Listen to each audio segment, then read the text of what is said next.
Congressman, are you ashamed at the legacy of debt that you're leaving to our children and our grandchildren through votes that you've taken in Congress? Budget deficits 2 straight years in excess of $1 trillion.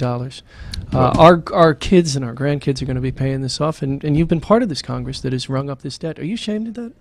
Clearly, the level of debt, both the annual budget deficits and the national debt, are unacceptable.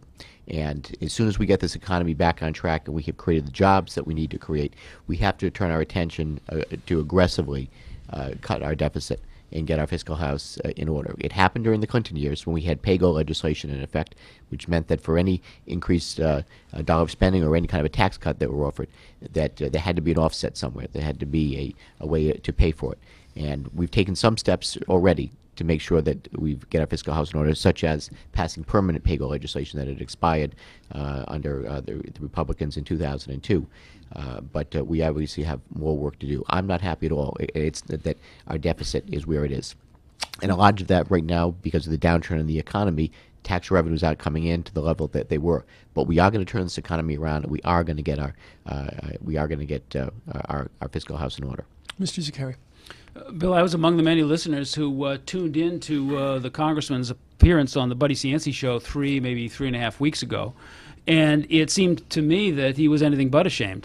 He was very eager in the anticipation that just a little bit more stimulus spending would finally make the magic happen and that it would finally work.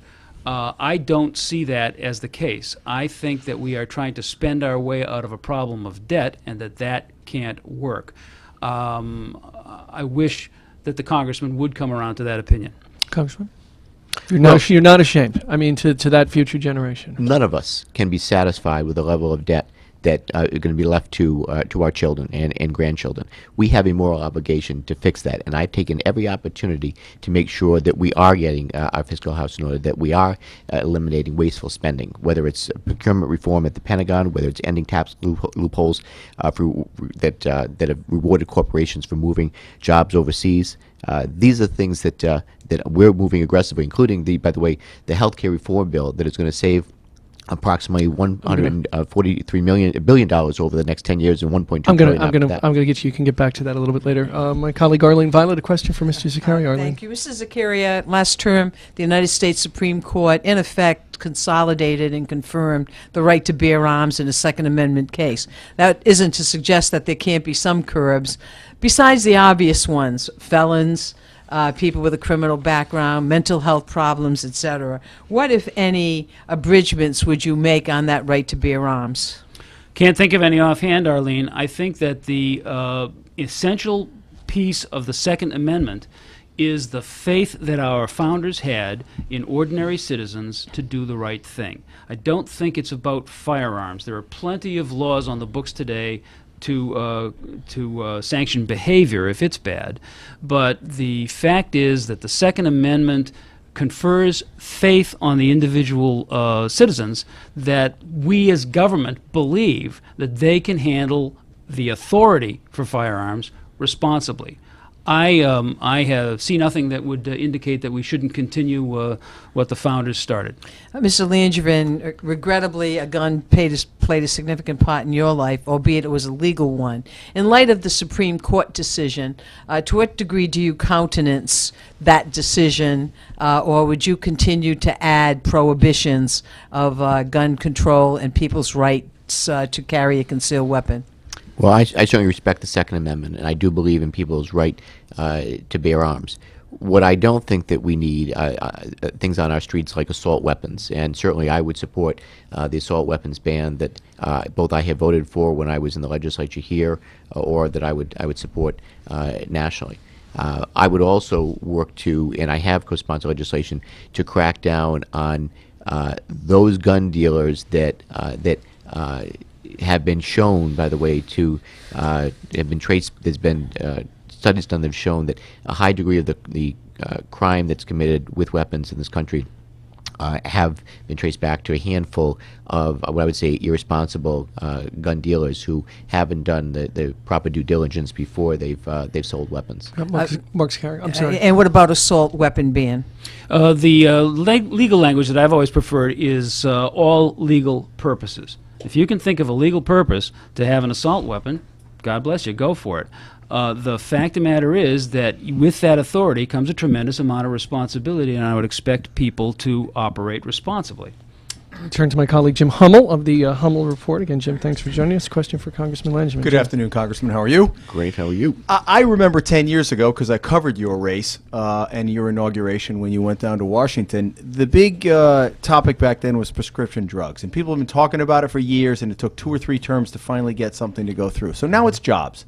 Everybody's talking about jobs, and to follow up to Bill's question about the staggering debt, I've noticed press releases that come out that you're happy to say, well, we have jobs here, and it's all government funded.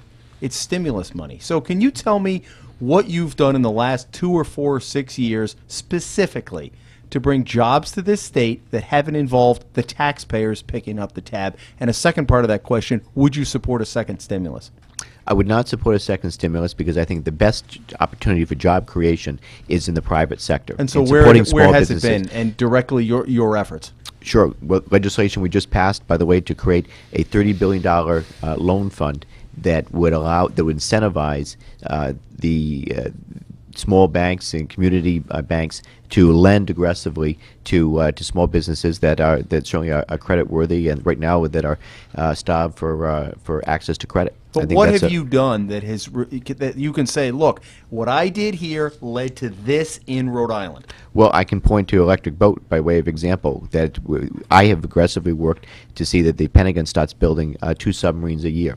That program is on target. It's under budget and ahead of schedule when they've delivered the Virginia That's a government submarine. contract, though. I'm talking about private jobs, businesses coming here that create that the government doesn't have its fingerprints on. Well, we've provided, for example, incentive money in alternative energy. We hope to see a functioning wind farm off of our coast, and that's going to be not only a boon economically in terms of job creation, but it's also developing alternative energy sources for this century.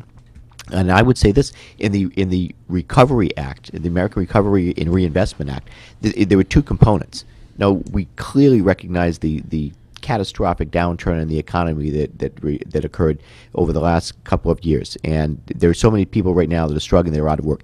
We worked hard to meet immediate needs by doing things like extending unemployment benefits and other short-term spending that needed to be done. We've also invested in the Recovery Act part of it, which lays the ground for work for long-term spending and things like health information technology, education. We just saw the $75 million Race to the Top grant that came to Rhode Island. That is a direct result of the Recovery Act that we passed, and also putting more money in support in developing alternative energy sources. So it's a partnership between the government and the private sector, but clearly the job creation is in the private sector. Congressman, I'll turn to Mr. Zakaria now.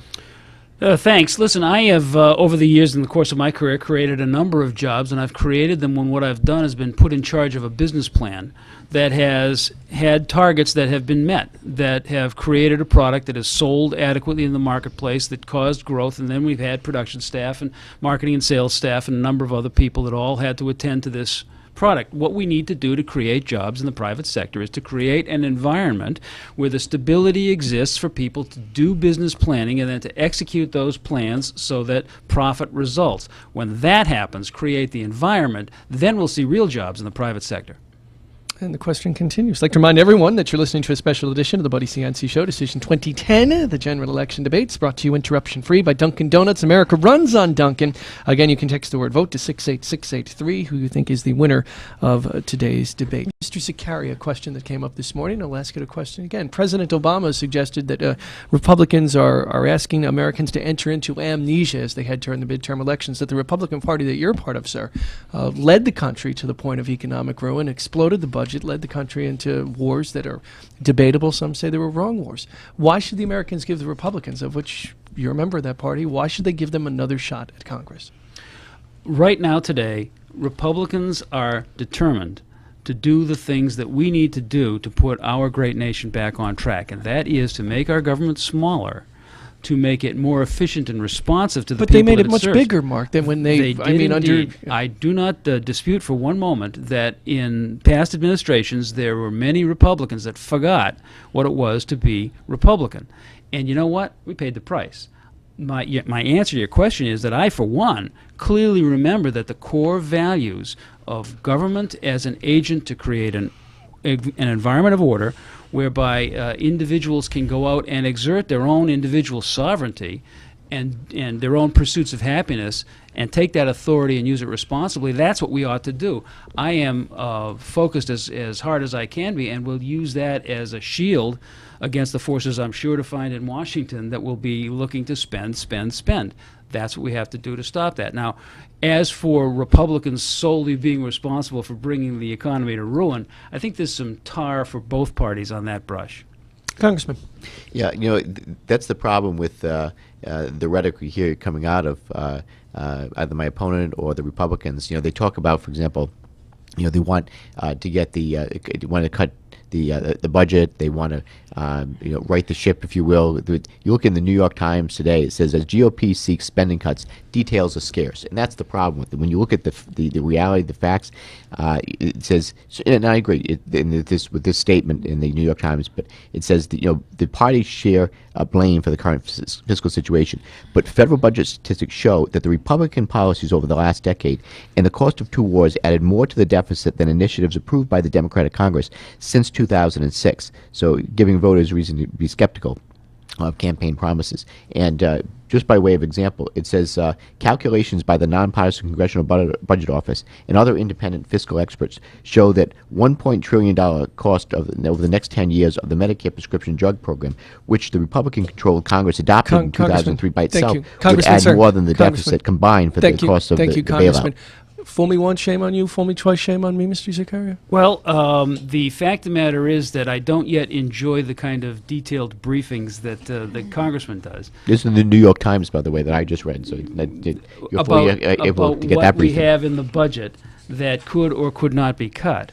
But I am dedicated to really telling people, look, when you start to feel the pain of services being reduced, of personnel being reduced, that's what I told you that I would do when I went down to Washington. That's what I mean to do.